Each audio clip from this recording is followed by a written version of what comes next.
వచ్చే ఏడాదిలో ఈ కార్యక్రమాన్ని అమలు చేయాలి. రెండే విషయాలు మీరు ప్రస్తావించారు. ఒకటి 500 గ్యాస్ సిలిండర్ ఇస్తామని, రెండవది కరెంటు ఉచిత కరెంటు 200 యూనిట్లు ఇస్తామన్నారు.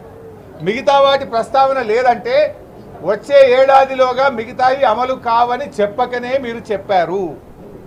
రెండు విషయాలు మాత్రమే చెప్పి మిగతా విషయాలు చెప్పకపోవడం అంటే వచ్చే ఒక సంవత్సరంలోగా 4000 పెన్షన్ ఇయ్యము, 15,000 రైతు బంధు ఇయ్యము,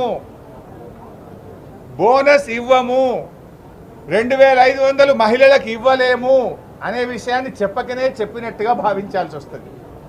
ఏది చెప్పలేదంటే వేరు, రెండు అంశాలు మాత్రమే చెప్పారు, మిగతా అంశాల ప్రస్తావన లేదు. అంటే వచ్చే ఒక సంవత్సర కాలములో మిగతా అంశాలు అమలు కావు, మేము 100 రోజుల్లో అమలు చేయలేమని చేతులెత్తినట్టుగా భావించాల్సి వస్తా ఉంది. ఎందుకంటే మీరు రెండు అంశాలు చెప్పారు, మరి మిగతా ఎందుకు చెప్పలేదు? అంటే మీరు చెయ్యరని మీరు నిర్ణయించుకున్నారా? దీని మీద స్పష్టత ఇవ్వాల్సినటువంటి అవసరం ఉంది. అదేవిధంగా రైతుల గురించి మాట్లాడారు. ఇవాళ కాంగ్రెస్ పార్టీ రైతులకు ఏదో మేము మేలు చేస్తామని మాట్లాడారు. మీరు మేలు కాదు కదా, మీరు వచ్చిన ఈ 2 నెలల కాలంలో రైతులకు తీవ్రమైనటువంటి అన్యాయం చేశారు. రైతులకు ఇచ్చిన ప్రతి మాట కాంగ్రెస్ పార్టీ తప్పింది. మీరు 4 విషయాలు చెప్పారు రైతులకు, 4 విషయాలకు 4 కూడా ఈరోజు అమలు చేయకుండా ఈ రాష్ట్ర రైతాంగానికి తీవ్రమైనటువంటి అన్యాయం చేసింది కాంగ్రెస్ ప్రభుత్వం. మొదటిది, మేము రాగానే ఎకరానికి 15,000 రూపాయల రైతు బంధు ఇస్తామన్నారు, 15,000 ఇవ్వలేదు, ఇచ్చే 10,000 కూడా ఇవ్వకుండా రైతులకు అన్యాయం చేశారు. రెండవది, డిసెంబర్ 9వ తేదీ 2 లక్షల రుణమాఫీ చేస్తామని బ్యాంకులకు వెళ్ళండి డబ్బులు తెచ్చుకోండి అని చెప్పారు. రైతులకు రుణమాఫీ విషయంలో ఇవాళ మీరు డిసెంబర్ 9 పోయింది, జనవరి 9 పోయింది, ఫిబ్రవరి 9 వచ్చిన రుణమాఫీ మీద ఇప్పటిదాకా మీరు రైతులకు నిర్ణయం తీసుకోకుండా మోసం చేశారు. మూడవది, మీరు వడ్లు అమ్ముకోవద్దు, వడ్లు ఆపెట్టుకోండి, మేము వస్తా ఉన్నాం డిసెంబర్లో 500 బోనస్ ఇస్తామని చెప్పారు. ఇవాళ మీరు బోనస్ ఇవ్వలేదు, వడ్లకు అన్ని పంటలకు కూడా బోనస్ ఇవ్వకుండా రైతులకు ద్రోహం చేశారు. నాలుగవది, రైతాంగానికి 24 గంటల నాణ్యమైన కరెంట్ ఇస్తామన్నారు. ఇవాళ ఈ రాష్ట్రంలో ఎక్కడ పోయినా రైతులకు 15-16 గంటలకు మించి కరెంటు రావడం లేదు. మోటార్లు కాల్తా ఉన్నాయి, ట్రాన్స్ఫార్మర్లు కాల్తా ఉన్నాయి, రైతులు ఆందోళనలో ఉన్నటువంటి పరిస్థితి. అంటే రైతులకు మీరు 4 హామీలు ఇస్తే 4కి 4 కూడా అమలు చేయకుండా మీరు రైతాంగానికి తీవ్రమైనటువంటి అన్యాయం చేసింది ఇవాళ కాంగ్రెస్ పార్టీ. నేను అనుకున్నా వానకాలం ఇవ్వలేదు, ఇప్పుడు యాసంగి పంట వస్తుంది, మార్చి ఏప్రిల్ నెలలో యాసంగి పంట వస్తుంది, కనీసం యాసంగి పంట కన్నా బోనస్ ఇస్తారేమో అని మేము ఆశపడ్డాం. గవర్నర్ గారి ప్రసంగంలో రైతులకు అన్ని పంటలకు మేనిఫెస్టోలో చెప్పినట్టు బోనస్ ఇస్తారేమో అని మేము ఆశగా గవర్నర్ గారి ప్రసంగాన్ని విన్నాం. కానీ రైతులకు బోనస్ విషయంలో, పంటలకు ఇచ్చే బోనస్ విషయంలో గవర్నర్ గారి ప్రసంగంలో నామమాత్రపు ప్రస్తావన కూడా లేకపోవడం మాకు తీవ్రమైనటువంటి నిరాశ కలిగింది. అదేవిధంగా గవర్నర్ గారి ప్రసంగంలో మేము 40,000 కోట్ల పెట్టుబడులకు తెచ్చాము అని చెప్పి మరి చాలా గొప్పగా చెప్పారు.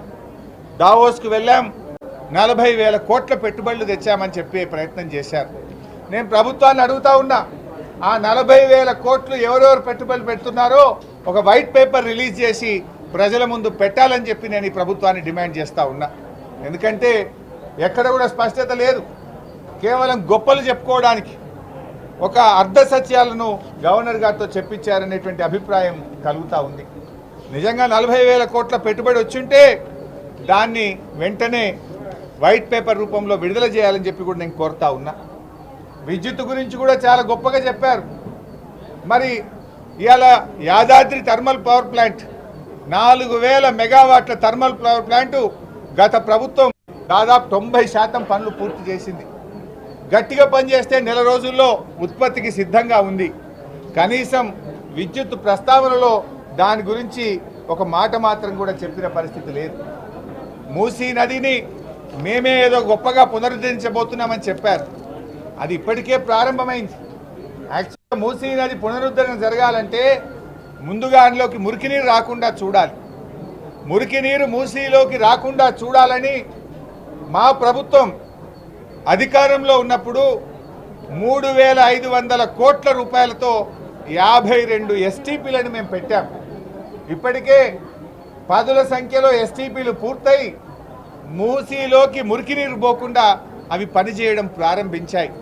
అంటే మూసీ పునరుద్ధరణ గత ప్రభుత్వంలోనే మేము అప్పటికే 3,500 కోట్లు పెట్టి దాన్ని ప్రారంభించాం.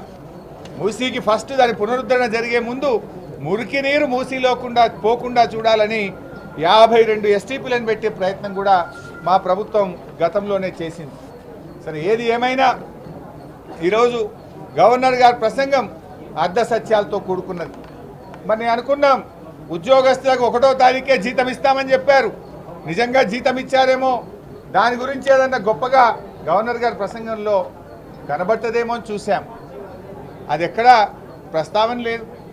కానీ క్షేత్రస్థాయిలో చూస్తే 7వ తారీఖు వచ్చినా ఇంకా ప్రభుత్వ ఉద్యోగస్తులకు వేతనాలు పడలేదు.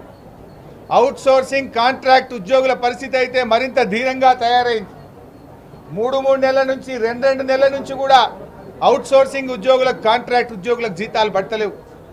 ప్రభుత్వ ఉద్యోగులకు ఆనాడు మా మీద బర్ధనం చేసిండ్రు, దుమ్మెత్తి పోసే ప్రయత్నం చేసిండ్రు.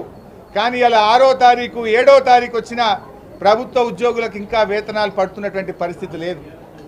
ఇలా ఒక్కొక్క విషయం బయటపడతా ఉంది. ఈ ప్రభుత్వం యొక్క నిజాయితీ ఇలా ఏందనేది ఇప్పుడిప్పుడే ప్రజలకు అర్థమవుతా ఉంది.